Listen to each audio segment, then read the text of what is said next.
ನಮಸ್ತೆ. ಲಗ್ನದಲ್ಲಿ ಶನಿ ಅಥವಾ ಕೇತು ಇದ್ದರೆ ಅಥವಾ ನೀವು ನಿಮ್ಮ ಹುಟ್ಟಿದ ಡೇಟು ತಾರೀಕು 7 ಅಥವಾ 8 ಇದ್ದರೆ ಈ ಫಲ. ಶನಿ ಅಂದರೆ 8ನೇ ನಂಬರು 1ನೇ ಮನೆ ಅಂದರೆ ಲಗ್ನದಲ್ಲಿ ಇದ್ದರೆ ಅಷ್ಟು ಒಳ್ಳೆಯ ಫಲವಿಲ್ಲ. ಆದರೂ ಶನಿ ತುಲಾ ಮಕರ ಕುಂಭ ಲಗ್ನದಲ್ಲಿ ಇದ್ದರೆ ತೊಂದರೆ ಕಡಿಮೆ. ಲಗ್ನದಲ್ಲಿ ಶನಿ ಇದ್ದರೆ ತುಂಬ ಮಹತ್ತರವಾದುದನ್ನು ಸಾಧಿಸುತ್ತಾರೆ. ಆದರೆ ಬೇರೆ ಕಡೆ ಇದ್ದರೆ ದುಷ್ಟ ಕೆಟ್ಟ ಆಲೋಚನೆ ಕೊಡುತ್ತಾನೆ. ಮಾನಸಿಕವಾಗಿ ಇವರು ತುಂಬ ಪ್ರಬಲ ಇರುತ್ತಾರೆ.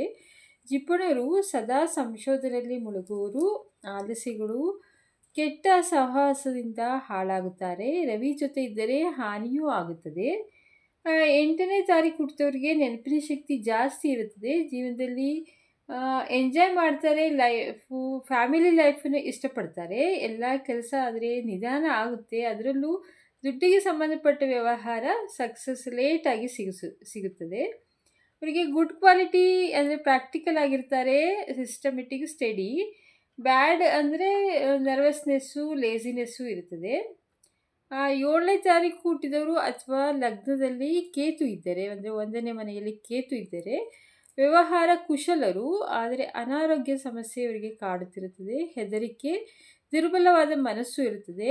ಆದರೆ ಲಗ್ನಾಧಿಪತಿ ಅಂದರೆ ಅಧಿಪತಿ ಉಚ್ಚನಾಗಿ ಕೇಂದ್ರ ಅಂದರೆ 1, 4, 7, 10ರಲ್ಲಿದ್ದರೆ ಉತ್ತಮವಾದ ಆರೋಗ್ಯ, ರೂಪ, ಸುಖ, ಒಳ್ಳೆಯ ಭವಿಷ್ಯ ಕೊಡುತ್ತಾನೆ.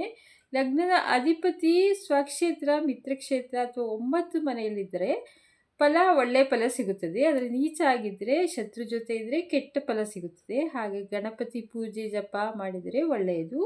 ಅಥವಾ ಕೇತು ಜಪ, ಓಂ ಕೇಂ ಕೇತುವೆ ನಮಃ 17,000 ಜಪ ಮಾಡಿದರೆ ಸಂಡೇ ಅಥವಾ ಮಂಗಳವಾರ ಮಾಡಿದರೆ ಒಳ್ಳೆಯದಾಗುತ್ತದೆ. 7ನೇ ನಂಬರು ಅಂದರೆ ಸ್ಪಿರಿಚುವಲ್ ನಂಬರು, ಸುಪ್ರೀಮು ಕಾನ್ಷಿಯಸ್ನೆಸ್ ಕೊಡ್ತಾನೆ. ಮನಸ್ಸು ಮಾಡಿದರೆ ಇವರು ಏನು ಬೇಕಾದರೂ ಸಾಧನೆ ಮಾಡಬಹುದು. ಆದರೆ ಇವರು ಜನರನ್ನು ನಂಬಿ ಮೋಸನೂ ಹೋಗ್ತಾರೆ. ಇವರಿಗೆ ರಿಸ್ಟ್ರಿಕ್ಷನು ಆಗಲ್ಲ, ಟ್ರೆಡಿಷನ್ಸು ಆಗಲ್ಲ, ಹಠಮಾರಿ ಸ್ವಭಾವ ಇರ್ತದೆ. ಇವರಿಗೆ ಫ್ರೀ ಬರ್ಡಾಗಿ ಹಾರಬೇಕು ಎನ್ನುವ ಸ್ವಭಾವ. ಗಣಪತಿ ಜಪ ಪೂಜೆ ಮಾಡಿಕೊಂಡರೆ ಎಲ್ಲ ಒಳ್ಳೆಯದಾಗುತ್ತದೆ.